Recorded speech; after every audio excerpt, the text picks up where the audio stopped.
Hi, everyone. Welcome back to another episode of the Leadership Purpose with Dr. Robin podcast. I'm so glad you're here and that you take time to listen into the podcast every week. And because you've been such a faithful listener, we have been ranked in the top 5% of all podcasts globally, according to Listen Notes. So thank you so much for listening. Really appreciate you. I can't say that enough. I say it all the time. Okay, now today I'm talking with the one and the only Alida Miranda-Wolff. She is a diversity, equity, and inclusion and belonging practitioner, committed, and I can tell already, committed to teaching love and cultivating belonging. I mean, who doesn't need that?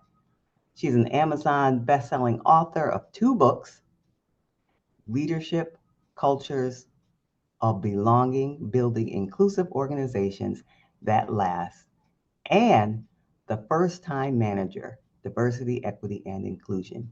She's the founder and CEO of Ethos, a full service DEIB and employee advocacy firm. She serves hundreds of clients across the world, and she hosts something that I think is very special, Care Work with Alida Miranda-Wolff, a podcast about what it means to offer care for a living. Welcome, Alida Miranda-Wolff. Thank you so much for having me. It's such an honor to be here. I'm so glad you're here, and I appreciate your patience. It took us a little while to get started today, so I just want everybody to know that you're really cool like that. All right, so in addition to what I read as a sort of introduction about you, why don't you tell us in your own words about who you are first, and then in addition to being patient, who you are in the work you do. So, I've been a diversity, equity, inclusion, and belonging practitioner for over 10 years. And I'm often asked why, especially because I came into the space when it was not really a fully fledged space, especially in the geography that I'm in. I'm based in Chicago. It was something that existed more on the East and West Coast. And the answer actually has to do with who I am as a person. And it comes from having never belonged anywhere. So I identify as part of the Cuban diaspora. This is very important to me in a lot of different ways. But one of the most important ways is that culturally, my identity has set me apart in the environments I've been in. But I also am a white person. I'm a cisgender woman, and I have multiple disabilities, some that are visible, some that are invisible. I also have post traumatic stress disorder. And what I like to say is it means that I'm in between in a lot of ways. So, for example, growing up, people would look at me and they would see blonde hair and blue eyes and assume that I couldn't possibly be Hispanic. And at the same time, I didn't speak English until I was 5. Even now, most of my family is still in Cuba, in Holguin. And so that is a huge part of my identity, but also this idea that I'm not in the in group or in the out group in so many different respects has made me really wonder and question, what does it mean to belong somewhere? What is required? And how do we create those conditions? And I think the other piece that's important is I come from a family of immigrants, which means that work has taken a very special role in my life, perhaps in a way that isn't the same for others. In my experience, everything has revolved around work, around getting a paycheck, around being well educated enough to ascend, around being able to develop strong roots in order to survive. And so I've been very interested in what it looks like to belong at work because the idea that I wouldn't work is so far out for me. My grandmother had to go from Cuba to Spain to the US. She had to redo her PhD each time. So she had 3. Now, And wait a minute. I want to just take a moment right there. Did you say she has 3 PhDs? when she was living, yes, unfortunately she's passed, but Oh, she did and it was because she had to redo her education every time that she went from wow. one place to another, and she worked until she died. That Wow. was the truth. And one of the things that I've never forgotten from her is she said that if you have any hobbies, they should be hobbies that you could turn into money if need be. So I have always been a working artist. When I learned to play guitar, I made sure I learned well enough that I could teach lessons if I needed to. When I started making candles, I made sure they were good enough that I could sell them. And I'm not necessarily saying that's a good thing, but it is very much part of my cultural identity and how it came to be that my advocacy around belonging was so centered on work. Mm, yes. Wow, your grandmother sounds like she was absolutely amazing. I mean, from my point of view as a person who I feel like struggled with blood, sweat, and tears to complete one PhD, and then she did it in a different place each time. And to do three, that was amazing. And she was so committed to making sure that you would be able to make a living. She said to turn your hobby, make sure your hobbies at. I mean, I don't think that's bad advice. I mean, I think that's pretty good advice. Yeah. So I already have a kinship with her already. All right.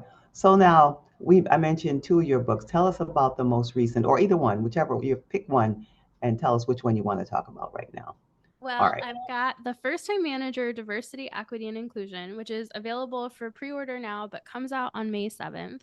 And the main idea behind it was when I was writing my first book, Cultures of Belonging Building Inclusive Organizations That Last, I kept leaving sticky notes for myself on my board about what I would want new managers to do to make the cultures of belonging pieces actually work on teams. So, my first book is a playbook. It's basically if you are inside of an organization, how do you create the conditions for belonging? And step by step, according to a model I developed called R2P2, recruiting, retention, promotion, and protection. And as I was writing it, I just kept thinking about my consulting clients and how so many of these structures could be beneficial if they were evenly applied and maintained. But without managers doing that, it wasn't going to happen. So Mm. I wrote the second book with that in mind, but also from a place of deep understanding and compassion. I have had an unusual career in that I have managed the entire time I've been working. So since I was 19 years old, I have always had a team I'm responsible for. I have been managing people for so long in so many different roles, and I know how hard being a manager is. And there are all of these conflicting ideas around what being a leader is versus a manager, and what makes someone a good manager, and what makes someone a bad manager, and boundary setting, and all of these different things. And so when I wrote this book, I wanted to make it simple and I wanted to really embed this idea that as a manager, you can really pursue inclusion as an outcome without having to be a DEIB professional or practitioner. In fact, if you do that, most likely it will live in your organization better than if you had a designated team doing that for you, because you as a manager have the most impact on your employees day to day. And it sounds like you really have this commitment for helping others to have that sense of belonging, and this is a way to do it through this diversity, equity, inclusion, and belonging. And a heart for managers because you were always a manager. Would you say, do you have a sense of purpose in your work, or is it something you're still striving for? No, I absolutely do. So, what I tell people about is I went through the meaning and purpose phase of my life way earlier than other folks. And I remember working through it in therapy a few years ago because I was sitting with my therapist and she said, "So, you started college at 16, you got married at 21, you started your business at 25, and wrote your first book at 27. What are you running from?" And it was such an interesting question because it was actually what I was running towards. For me, there has always been sort of this dual side. I feel that everyone has a responsibility to make the world more beautiful. How they do that is unique to them. And the way that I've wanted to do that is to teach love and create belonging specifically in workplaces. And when I was 25 years old, that's what I realized I wanted to do. And I was able to name it. And once I had the words, things started to fall into place in a way that I don't think they would have if I hadn't been able to define it. Even my career transition, because I was a head of marketing in a venture capital firm. So the idea that I would be a DEIB practitioner didn't seem like the immediate next step.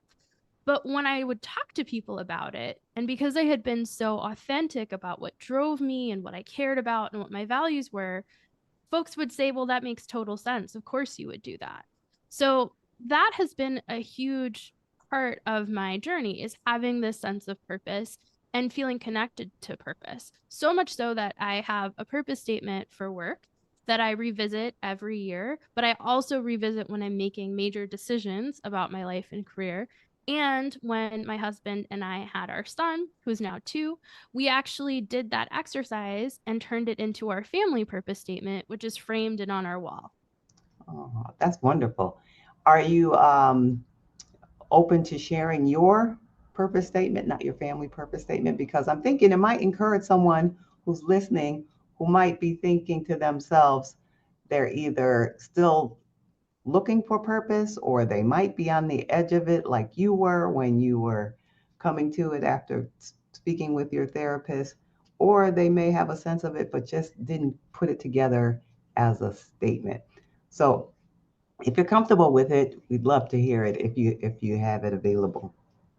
Absolutely. And I tell people all the time, the framework is what makes it possible, at least for me, to think so clearly. So it's 3 sentences. And the first is my why. It's who I aspire to be. It's what I'm always working towards. My second sentence is my how. What's the unique way that I want to achieve this why?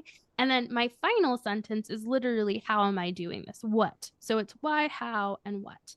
And my purpose statement is that I aspire to make the world more beautiful by teaching love, healing harm, and scaling belonging. I make my aspiration a reality through my work, where I advocate for underrepresented and underserved groups, build diverse coalitions of people striving for a common good, and promote new modes of achieving radical worker solidarity. I lead a full service diversity, equity, inclusion, and belonging transformation firm. Wow, that wraps it up. That wraps up your purpose so neatly into, those 3 statements. Thank you for sharing that. Thank you for, and especially not knowing that, I would say, hey, do you mind sharing that with us? All right. You kind of touched on this, giving us the story about how the impact of your grandmother and the work ethic and her experience with you. But tell us now, how would you say you are reflected in the work you do? Absolutely. Well, like a lot of entrepreneurs, I started a business around all of the things that make me me. My strengths, my values, my goals, even the way that I solve problems. So, how is my business reflective of me? For one, we're an organization that's very process oriented and very framework oriented. When we are addressing issues of diversity, equity, inclusion, and belonging, there's no judgment in our work. There's always this question of how we address structures or systems, how we mobilize towards change. And something else that I'll say that's really reflected in my work is there is a philosopher by the name of Olufemi Taiwo who wrote a book that was deeply influential in my life and career called Elite Capture: How the Powerful Took Over Identity Politics. And there's something that he writes in that book that has been my call and mission from long before I was a DEIB practitioner, when I was working in nonprofits and doing social justice work. And I'll just read you the quote directly because it's short. But what he says is that we have to decide collectively where we're going, and then what we have to do, what it takes to get there. Though we start from different levels of privilege or advantage, the journey is not a matter of figuring out who should bow to whom, but simply one of figuring out how to best join forces. And that is absolutely the approach that Ethos takes. For example, any project we take on with a client has 3 people on it, no matter what. And we try to make sure that we have as many social identities represented, not so that we are optically meeting some criteria, but so that there's always another sense of understanding, a lived experience, a different perspective or approach, but so that we're practicing what we preach, in that we're always looking at how we join forces. I could have started this business and named it the Alida Miranda-Wolff Company and been an independent practitioner. But since I founded it, I've always been working on building a team and having people on that team because I do believe in that coalition more than just about anything else. Yeah, yeah, good for you. Good for you. Now, as you know, the podcast is Leadership Purpose, and it's for high achieving women. And I always give my definition of high achieving women because it could mean lots of things to lots of people. And I'll give my definition in a second, but it's high achieving women who are maybe at a place where you were long ago before you really connected with your own sense of meaning and purpose. And they're saying to themselves, to there must be more that I'm doing than this. They got the promotion, they have a level of success, they're doing all the things, and yet there seems to be something missing and they can't quite put their finger on it.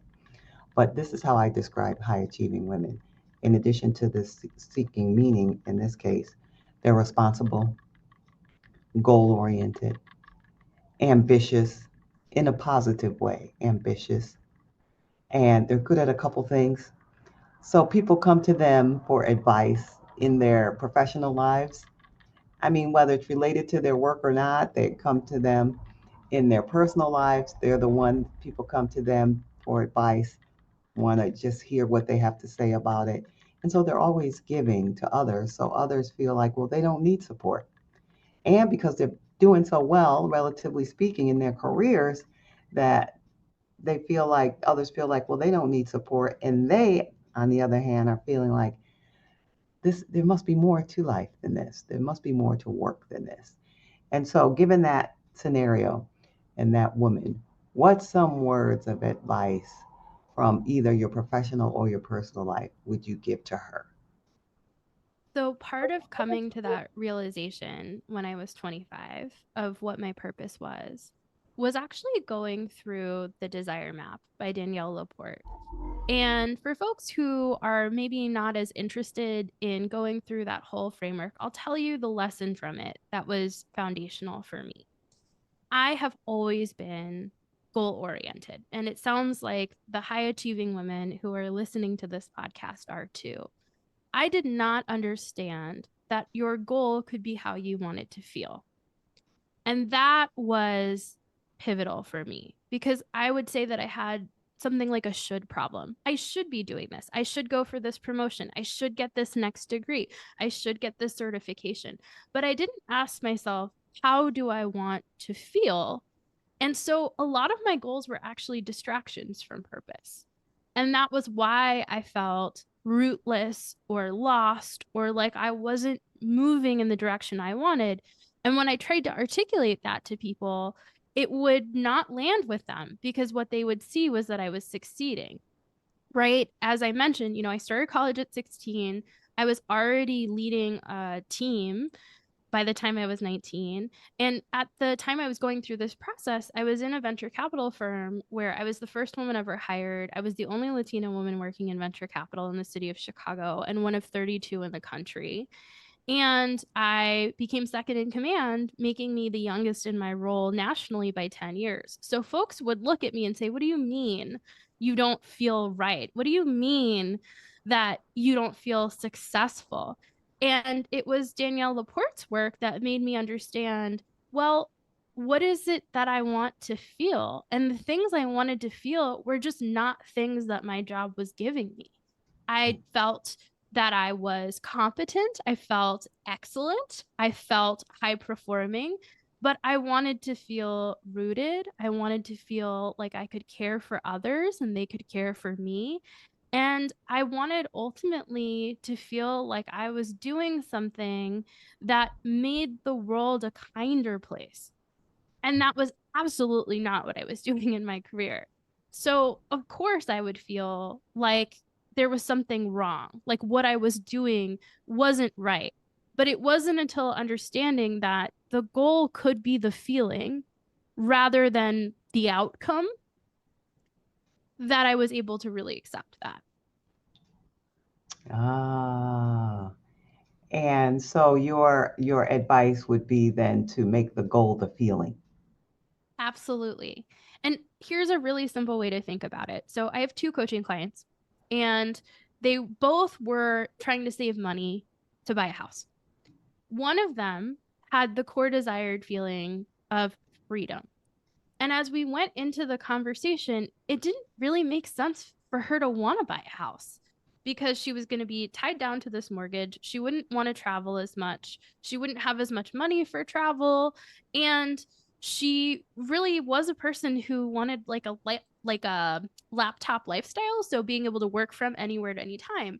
But her older siblings had purchased houses. Her parents had purchased a house at the same time. That she was having this conversation, and they were first time homeowners, so there was also this kind of bar of, I'm in a position to do this that my parents were only just in a position, I should take advantage. But ultimately it was not going to make her feel happy or fulfilled, and it was going to limit her. At the same time, my other coaching client said that what she wanted to feel was grounded, and buying a house for her meant making a place that was her own, that she could come to, that would be a sanctuary, that could be a place where she could build a life and feel stable. And so for her, buying a house was a great idea and the right goal because of that feeling. So those are two good examples of how the same kind of decision, but based on two different feelings. All right. Alida, you have been so generous with your time, especially today. And I really appreciate you. Now, is there anything I haven't asked you? Did something come to mind that you want to share before we tell people how they can be in touch with you?